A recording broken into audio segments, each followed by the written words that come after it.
দর্শক, আমি এখন দাঁড়িয়ে কথা বলছি শাহবাগের মোড় থেকে এবং দেখতে পাচ্ছেন যে অসংখ্য ছাত্র জনতা এখানে ব্যানার নিয়ে এবং তাদের দলের ব্যানার নিয়ে এখানে উপস্থিত হয়েছেন এবং আপনারা দেখতে পাচ্ছেন যে এই এখন বিকেল অত্যাসন্ন, অর্থাৎ দুপুরের পরে, এবং এই সময় যত যাচ্ছে যে এই ভিড় তত বাড়ছে এবং দেখতে পাচ্ছেন যে অসংখ্য এখানে নেতাকর্মীরা উপস্থিত হয়েছেন।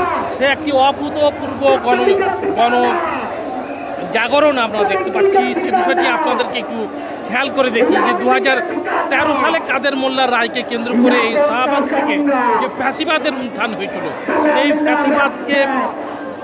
ফ্যাসিবাদের মাধ্যমে আদালতের রায় পরিবর্তন করে জামাত নেতা আব্দুল কাদের মোল্লাকে ফাঁসির আদেশ দিয়েছিল আদালত। পাশাপাশি সেই গণজাগরণ মঞ্চ সময়ের ব্যবধানে আজ বিলুপ্ত হয়ে গেছে এবং এই 2013 সালের পর সেই 10 বছর পরে আরেকটি এখানে জাগরণ আমরা দেখতে পেলাম এবং এই গণজাগরণের পরে মূলত এই হেফাজতে ইসলামের নেতৃত্বে শাপলা চত্বরে একটি গণজাগরণ তৈরি হয়েছিল এবং সেখানে একটি ম্যাসাকার ক্র্যাকডাউনের মাধ্যমে মূলত সেই সরকার সেটিকে প্রায় 65 জন আলেম ওলামাকে হত্যা করার অভিযোগ রয়েছে। পাশাপাশি আপনাদের আরেকটি কথা বলতে চাই যে দীর্ঘ 10 বছর পরে আমরা এখানে আরেকটি অভূতপূর্ব গণজাগরণ দেখতে পাচ্ছি এবং এখানে যে জাগরণের মূল কারণ হচ্ছে, আপনারা জানেন যে গত 15 বছর বিনা ভোট ছাড়াই এই আওয়ামী লীগ সরকার ক্ষমতায় অধিষ্ঠিত ছিল এবং কয়েকটি গণ আন্দোলন এখানে গড়ে উঠল। এই আন্দোলন মূলত বিভিন্ন অস্ত্র, নিরাপত্তা বাহিনী এবং তাদের দলীয় ক্যাডারদের দিয়ে ঠেকিয়ে দিয়েছিল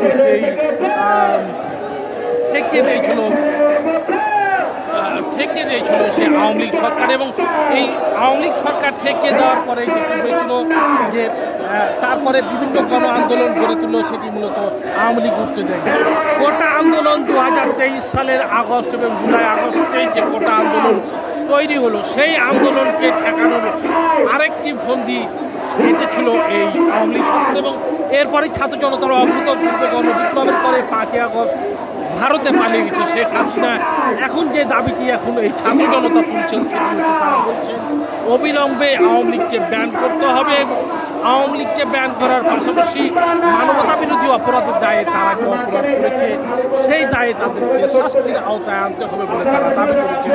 দর্শক, অসংখ্য ছাত্র জনতা এখানে উপস্থিত হয়েছেন এবং তারা বলছেন যে অবিলম্বে তাদের বিচারের আওতায় আনতে।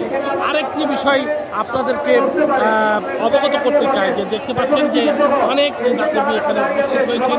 সেখানে এনসিপি নেতৃবৃন্দ, পাশাপাশি বাংলাদেশ লেবার পার্টি, বাংলাদেশ খেলাফত মজলিস, হেফাজতে ইসলাম, জামাত ইসলামী, ইসলামী ছাত্র শিবির সহ দেখতে পাচ্ছেন। দর্শক দেখতে পাচ্ছেন